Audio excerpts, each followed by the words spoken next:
Welcome here inside the Emirates Stadium. We are at the players' entrance. I know you always see the players as they walk up into the dressing room, but you don't get to see what they see. We'll start with the red carpet and Arsenal's motto, Victoria Concordia Crescit, through harmony comes victory. Well, they've had a lot of strife of late, haven't they? But all calm now, and let's go right back in history.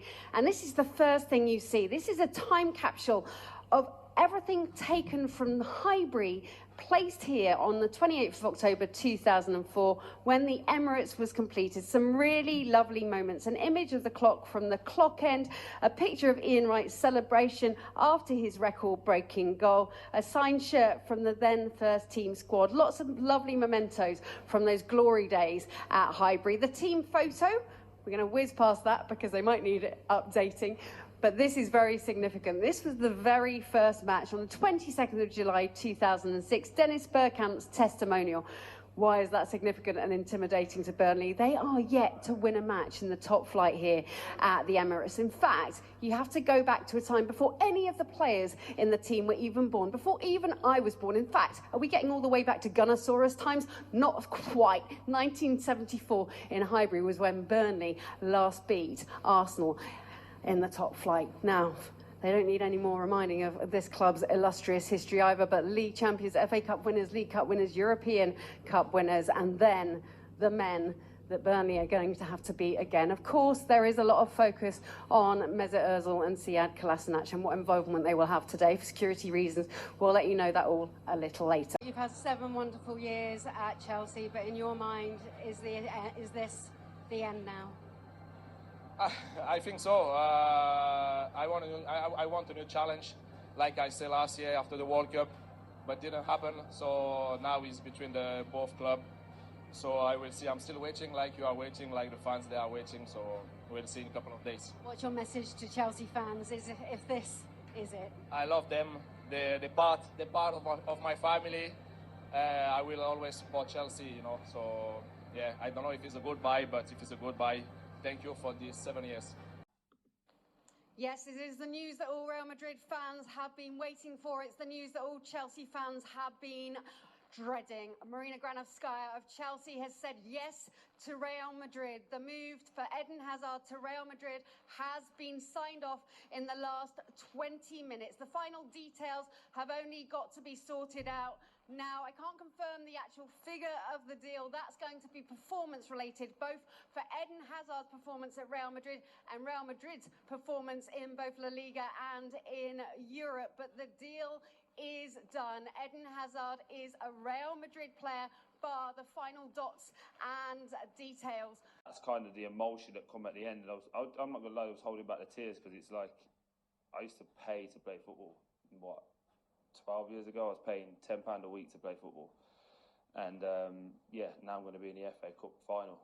Granted, against Man City, against a very difficult team, but I think every now and again you just have that moment when it's just like a wave of emotion kind of hits you. And I'm a big tough guy that everyone knows, but it was just like, nah, do you know what, this one's for you and for everybody that was upstairs. That's who I just went up and said, like, thank you. Like, I had a moment with my mum, which was special. It was special, yeah.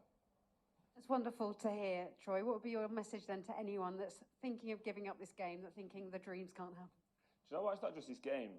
I'm going to go a little bit deeper. It's just life in general. There's always going to be setbacks. Don't believe in Instagram when people go, it's all real life, everything's easy. Everyone's got bills, everyone's got heartache, everyone's got problems. So it's just one of them. And if you can continue the course and you can stay true to yourself, everything will be all right. And that's kind of what I do. I still make mistakes daily, and I'm still trying to be a better person. But personally, this moment is everything to me. I've got everyone that believes in me and everyone that trusts me here today, and yeah, I'm just happy. Raheem Sterling is an incredibly proud man who has been raised from an area which was a cultural melting pot, which embraced all ethnicities and religions. And so it was because of that, on one day, when he had been faced with incredible abuse at a Chelsea match, that he slept on it and posted an Instagram post, questioning the representation of footballers and going on to challenge how the hierarchy in football and our industry are dealing with racism. The results have been emphatic and positively seismic. And that is why Raheem Sterling, both as a player and as a reluctant leader, is by far and away our Footballer of the Year.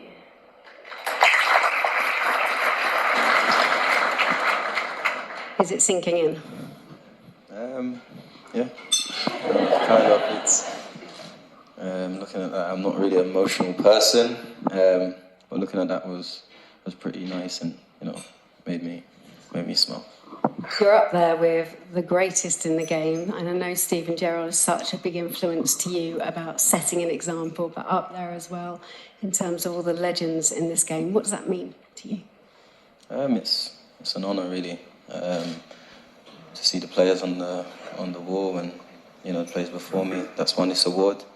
It's an honour to be voted, and I'm really, really, really grateful. I don't speak about it a lot, but my dad passed away when I was a young boy. But it's a difficult one to talk about.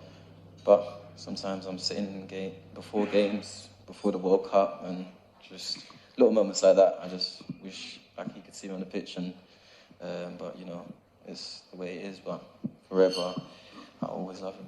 Always know that he's watching over us. You've now been recognised alongside Sir Stanley Matthews, Bobby Moore, the greatest game players in the history of the game. How proud would he be of you? Yeah, my mum said he used to love football himself, and he was always thinking he was a good footballer. But sometimes just going out to games, important games, finals, you just sit there and you say, "Oh, I wish you were here, mate," and hopefully I can score one for you today. But this is life, and I cherish every moment, every story my mum gives me, and tell these stories to my boys and my daughter as well. Well, I think you might believe that one day your son could be up there too, right? I'm very confident, to be honest. Very confident. That little boy loves football too much. It's a bit annoying, to be honest with you. Did you hear them? How does it impact you, and how does it make you feel about your teammates in 2019 that this is here on the top level of the game? Yeah, I don't think discrimination should be anywhere, I think, as I said, we're equal. We have to play a fair game and enjoy the moment, but when you're hearing stuff like that from the fans, it's not right, it's unacceptable, and hopefully UEFA deal with it properly, because obviously when I went over there, me and Rosie heard it. They were saying ooh monkey stuff, so there's stuff that we have to just keep our heads, keep a strong mentality, and obviously hopefully Rosie's okay as well, and if anything we'll have a chat and discuss what happened, but he's got a strong mentality, he's a strong guy, so I think everything will be good. Hopefully UEFA do it. Cuts you straight to the heart, doesn't it? Yeah, it's not right at all. Obviously, I was enjoying the game as well, and to hear stuff like that's never right. But as I said, you've got to have a strong mentality, and we're still delighted for the win, so we just take the win and go back home. Has Raheem made this all easier to talk about, easier to complain about, easier to be comfortable making a strong statement about, as well as his influence on the pitch, which we saw again tonight? Yeah, Raheem's always helped, no matter what. He's been talking to me about it, like trying to say to me, listen, don't worry about it, it's football, people do it. Obviously it's not right in the game, but you got to stay strong. And I've spoken to him and Rosie about it at the same times, and we're like, listen, in football you're always going to get stuff like that. People are always going to be rude to you or say stuff that you don't want to hear, and it's part of football, so sometimes you've got to block out your head and just keep going with the game. But at the same time, that should never happen in football. Everyone should be enjoying the game. And yeah, as I said, it's unacceptable. And actually Twitter have responded, and they are going to engage in a meeting and a conversation with Kick It Out. Now that's the first time it's happened. I'm going to say one thing to all social media accounts, and particularly Instagram, Twitter, where we're seeing this time and time again. I took a video during the Women's World Cup to show the fans that were all crowded around the TVs. Now, I know what I can show and what I can't show of TV screens and football matches. I did not contravene that, but within moments, my tweet was taken down and blocked for usage. Why are we checking on protecting TV rights over protecting players and fans from racial abuse? It's unacceptable in this day and age, and they have got to take action. So there is clearly a gap here. That gap needs to be closed before we are able to provide the opportunities that we really do want to provide for Russian athletes.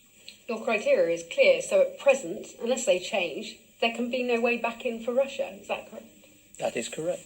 The night may be drawing in here at the King Power Stadium, but the fans continue to come in increased numbers to pay tribute to those affected by the helicopter crash here. What we do know is that 5 people were on the helicopter. We know, of course, that Vishai Shrivrat Hanaprabha was on the helicopter. We have reports that his daughter was not on the helicopter. I also believe that there was no other direct member of the Shrivrat Hanaprabha family on the helicopter. We are following a time frame and a protocol, and so there is no update yet on who was involved in that helicopter crash and any news of those who may have passed in the tragedy.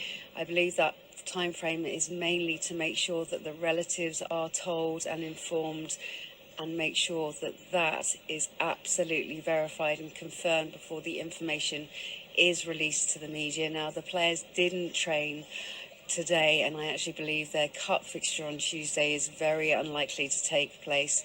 They then have a match against Cardiff at the weekend. The first home match here will be against Burnley. Now, that will be the Remembrance Day match, in which there'll be a tribute to the fallen war heroes here in England.